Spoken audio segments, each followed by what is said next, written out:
It's the first genuine hot summer day in Iowa City. At Trowel and Error Farm, growers Carly McAndrews and Bryant Mann are ready to begin their harvest of Bok Choy. All right, and we're harvesting 40 heads. These little plants went in the ground a few weeks before the final frost date in April. In Iowa, planting bok choy in spring is a bit more challenging than planting a fall crop because this plant, like other brassicas, is prone to bolting in the hot, humid summer months.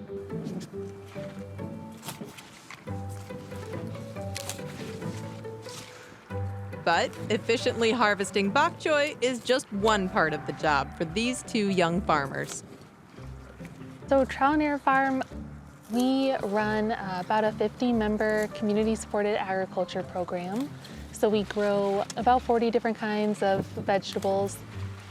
So everything from carrots, radishes, Swiss chard, kohlrabi, kind of the whole range of things. Yeah, I really enjoy working outside and just being able to see the product of my efforts. Like always right there, you can see what you've done, and it's really cool. So maybe 10 more or so.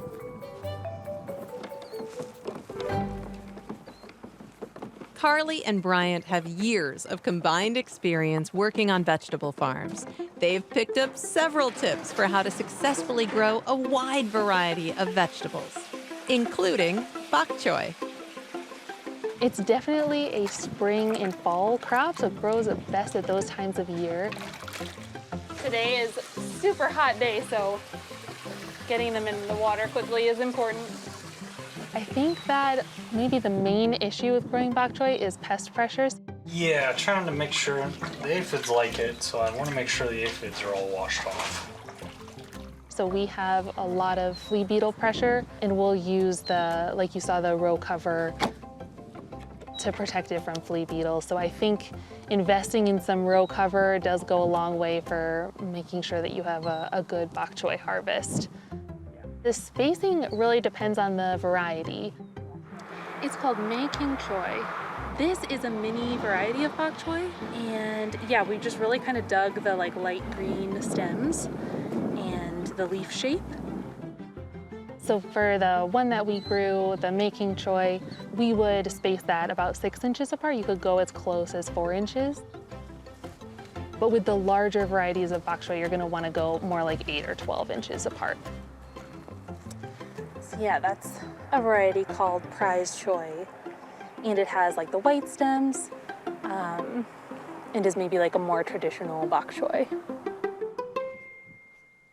Like most cabbage family crops, it is a high nitrogen demander. So I think that if you have like a garden bed, adding a good amount of compost will go a long way for making sure that you have a healthy crop. You always stack things so neatly. This native of Asia has really found its place in Iowa. Sure, it might have some quirks, but bok choy is a versatile veggie that will continue to find its way into a wide variety of dishes, thanks, in part, to the efforts of people like Carly and Bryant. Yeah, I think I really enjoy cooking with it because sometimes we just don't have the appetite for a really big thing, and so it's nice to have something smaller, and it's versatile. Super delicious. Give it a try. Awesome.